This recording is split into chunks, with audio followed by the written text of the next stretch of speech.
Hi hello.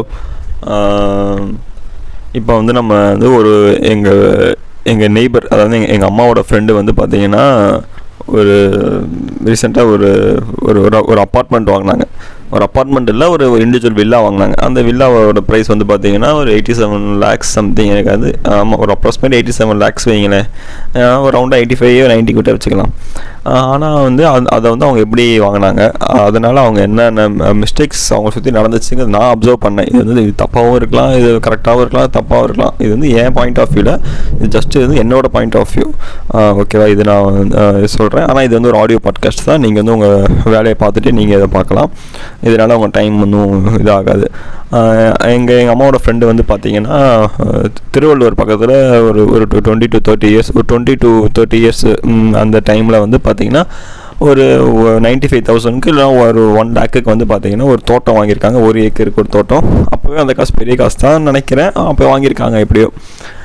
இப்போ வந்து பார்த்திங்கன்னா அப்புறம் ரொம்ப நாள் கழிச்சு இப்போ வந்து பார்த்திங்கன்னா அந்த தோட்டத்தை வந்து விற்றுருக்காங்க. எவ்வளோக்கு விற்றுருக்காங்கன்னா 95,000க்கு 95 lakhsக்கு விற்றுருக்காங்க. 95 lakhsக்கு அந்த தோட்டத்தை வந்து அவங்க விற்றுருக்காங்க. கிட்டத்தட்ட வந்து 1 லட்சம் வந்து 1 லட்சம் வந்து 2 lakhs, 1 lakh வந்து 2 lakh மாறுதுன்னா அது வந்து 100%. அப்போ 1 lakh வந்து கிட்டத்தட்ட 95 lakh மாறுது. அதுக்கு வந்து ஒரு டைம் வந்து 25 years ஆவரேஜாக எடுத்துருக்குங்கிறது கிட்டத்தட்ட ஒரு 100,000 மடங்கு கிட்ட வளர்ந்துருக்கு. ஆவரேஜாக பார்த்தா ஒரு 1000 மடங்கு கிட்ட வளர்ந்துருக்கு. அப்போ 1 லட்சங்கிறது 95 லட்சங்கிறது எவ்வளோ பெரிய அமௌண்ட்டு. ஆனால் அவங்க வந்து அந்த பணத்தை எடுத்துக்கொண்டு வந்து போய் சென்னை அவுட்டர்னால் எங்கள் சென்னையோட கொஞ்சம் அவுட்டரில் போயிட்டு ஒரு 85 lakhsக்கு வந்து 85 to 90 lakhsக்கு வந்து ஒரு இண்டிவிஜுவல் வில்லா வாங்கியிருக்காங்க. அந்த வில்லாலேருந்து வாடகை வந்து பார்த்திங்கன்னா அவங்களுக்கு மாதம் 15,000 கிட்ட தான் வருதுன்னு நினைக்கிறேன். அப்போ 95 இப்போ வந்து அவங்க வந்து 1 லட்சங்கிறது 95 lakhsக்கு போயிருக்கு. அதில் 10,000 மடங்கு வளர்ந்துருக்கு. இப்போ வந்து பார்த்திங்கன்னா இந்த வில்லா வந்து 95, இப்போ இந்த வில்லா வந்து 85 lakhsக்கு வாங்கியிருக்காங்க. சரி, ரவுண்டாக நம்ம 90 lakhs வச்சுப்போம். இந்த 90 lakhsக்கு வாங்கின வில்லா இன்னொரு 20 years கழிச்சு 10,000 மடங்கு போகணும்னா 10,000 மடங்கு போகவே அதிகபட்சம் ஒரு 2 to 3 crores வேணால் போக வாய்ப்பு இருக்குது. இது நானே அசம்ஷனில் சொல்கிறேன், போகுமான்னு எனக்கு தெரியாது, ஆனால் போக வாய்ப்பு இருக்குது. அப்போ 90 lakhsக்கு வாங்கினது மேக்ஸிமம் 2 to 3 lakhsக்கு தான் போகும். ஆனால் அவங்க வந்து இதுக்கு முன்னாடி வாங்கினது வந்து 10,000 மடங்கு வளர்ந்துருக்கு. அப்போ இந்த வில்லாவும் அதேமாதிரி 10,000 மடங்கு வளர்ந்துச்சு அப்படின்னா 90 lakhsக்கு வாங்கினது ஒரு 900 lakhsக்காச்சும் போகணும். அதுதான் இது. ஆனால் இப்போ வந்து போகாது. இந்தியாவில் வந்து ரியல் எஸ்டேட் அந்தளவுக்கு டவுனாக இருக்குது. ஸோ வாடகை வந்து 90 lakhs வாங்கி வெறும் வாடகை வந்து பார்த்தீங்கன்னு வச்சுக்கோங்களேன் 15,000 தான் வருது. அதில் மெயின்டெனன்ஸ் அப்படி போய் எப்படி இருந்தாலும் கை 15,000 தான் வருதுன்னு வச்சுக்கோங்க மேக்ஸிமம்.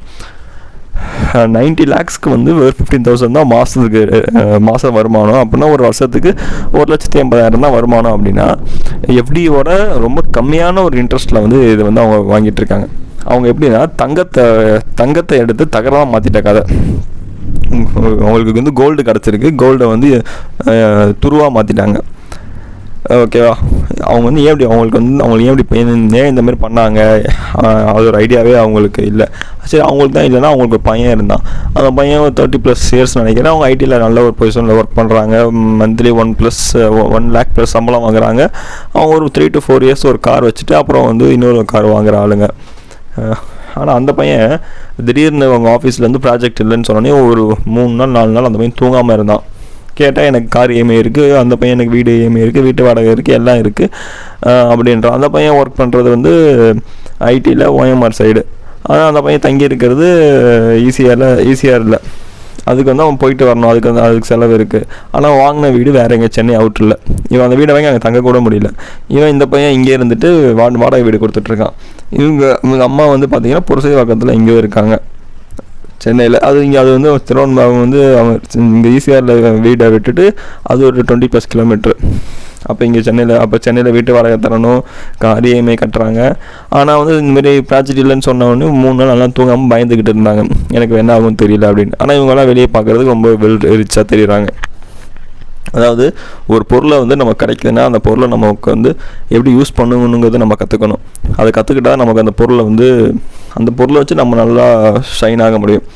நம்ம வந்து தெரியாது, நமக்கு வந்து கடவுளாக ஒரு வாய்ப்பு தராங்க, கடவுளாக ஒரு பொருளை தரான். நம்ம வந்து ஒரு 1 லட்ச ரூபாய்க்கு அவங்க ஃபஸ்ட்டு வாங்கினாங்க பாருங்கள், அது வந்து அவங்களோட உழைப்பு ஹார்ட் ஒர்க்கு அவங்க இது பண்ணியிருக்காங்க. அதுக்கப்புறம் இப்போ அந்த ஒரு 95 lakhs கிடச்சிருக்குன்னா அதை வச்சு அவங்க என்ன வேணால் பண்ணியிருக்கலாம், பாண்டு வாங்கியிருக்கலாம். அட்லீஸ்ட் எப்படி போட்டிருந்தா கூட மாதத்துக்கு ஒரு 5.5 lakhs சரி ஒரு வருஷத்துக்கு கிடச்சிருக்கும். அப்போ மாதம் 40,000 கிட்ட கிடச்சிருக்கும்.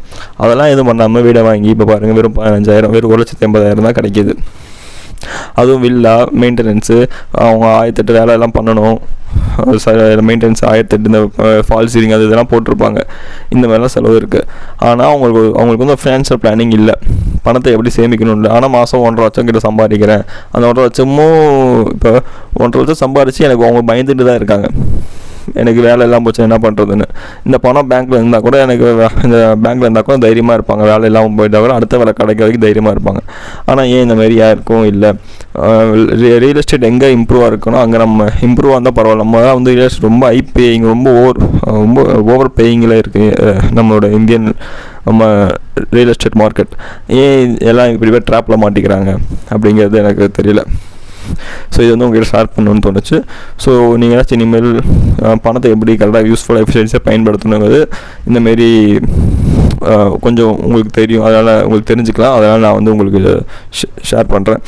அப்புறம் நாளைக்கு அடுத்து வர வீடியோவில் வந்து நம்ம கஷ்டப்பட்டு சம்பாதிக்கிற பணத்தில் எங்கள் தெரிஞ்ச ஒரு பையன் அந்த பையன் எப்படி அந்த பணத்தை யூஸ்லெஸ்ஸாக பண்ணால் அப்படிங்கிறத வந்து நான் வந்து உங்களுக்கு சொல்கிறேன்.